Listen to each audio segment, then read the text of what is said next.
Shalom saudara, saudari yang diberkati Tuhan. Selamat pagi.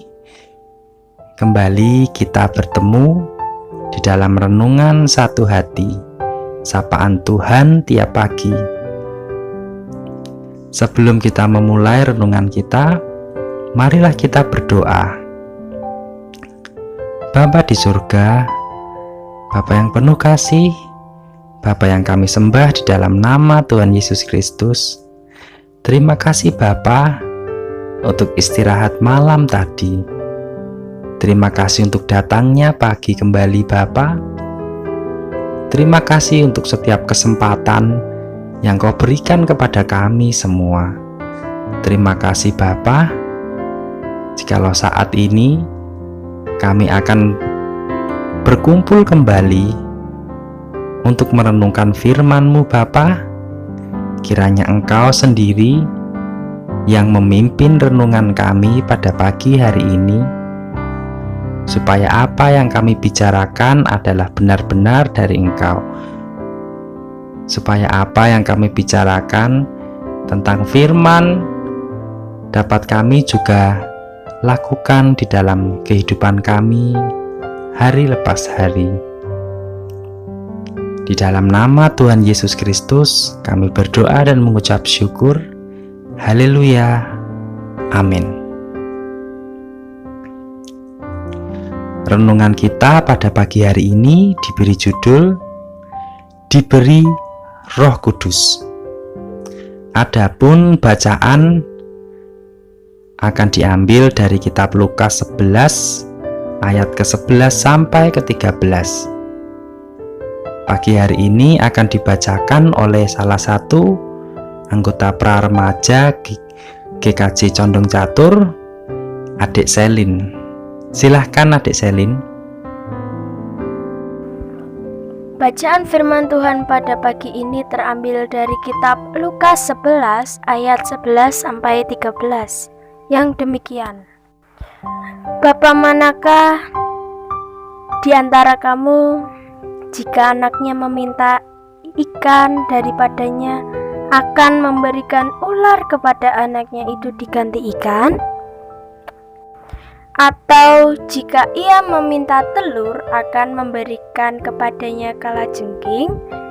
Jadi, jika kamu yang jahat tahu memberi pemberian yang baik kepada anak-anakmu, apalagi Bapamu di surga, Ia akan memberikan Roh Kudus kepada mereka yang meminta kepadanya. Demikian firman Tuhan. Ya, terima kasih Adik Selin. Diberi Roh Kudus. Apakah semua doa kita dikabulkan oleh Tuhan? Biasanya secara optimis orang akan menjawab, bukan tidak dikabulkan, tapi belum dikabulkan, menunggu waktu Tuhan. Jangan salah. Ada juga loh doa yang memang tidak dikabulkan oleh Tuhan, dan mungkin kita sendiri mengalaminya.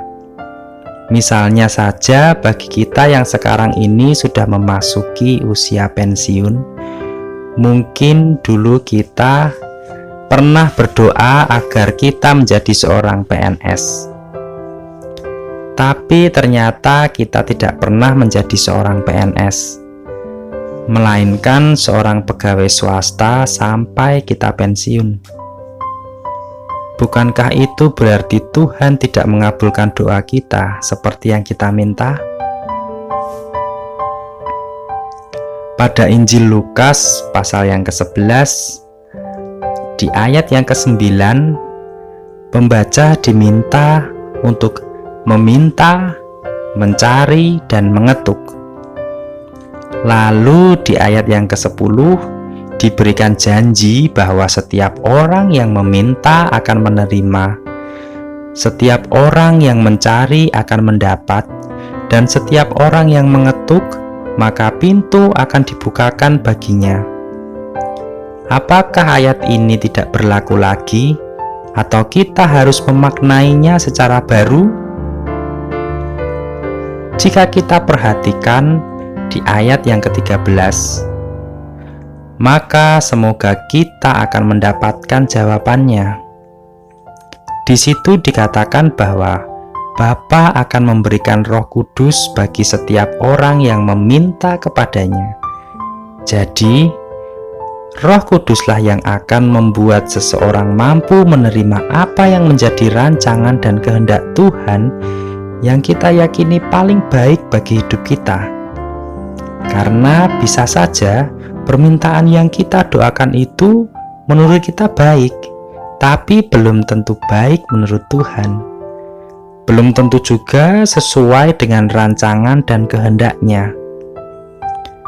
Maka sungguh luar biasa jika kita diberi Roh Kudus sebagai jawaban atas setiap doa kita. Roh Kuduslah yang akan mengarahkan kita, menggenapi rancangan dan kehendaknya dalam hidup kita. Terpujilah nama Tuhan. Terima kasih, sekian renungan pada pagi hari ini. Kiranya renungan ini bisa menjadi pengingat, bisa mengingatkan kita tentang Roh Kudus dalam hidup kita. Untuk menutup renungan kita pada pagi hari ini, marilah kita berdoa. Terima kasih Bapa atas ajaran-Mu pada pagi hari ini. Kami percaya ini adalah awal yang indah untuk melalui pagi ini. Kami percaya Tuhan, dengan pimpinan Roh Kudus yang telah Kau berikan kepada kami, maka kami mampu lebih baik lagi menjalani hidup ini, lebih baik lagi untuk bisa menentukan, untuk bisa mengikuti rencana-Mu di dalam kehidupan kami masing-masing. Ajar kami untuk tidak egois, untuk tidak memaksakan apa yang kami inginkan, namun ajar kami untuk bisa mengikuti apa yang Engkau ingini kami lakukan. Maka terjadilah seperti yang Engkau kehendaki terjadi, bukan yang kami kehendaki terjadi.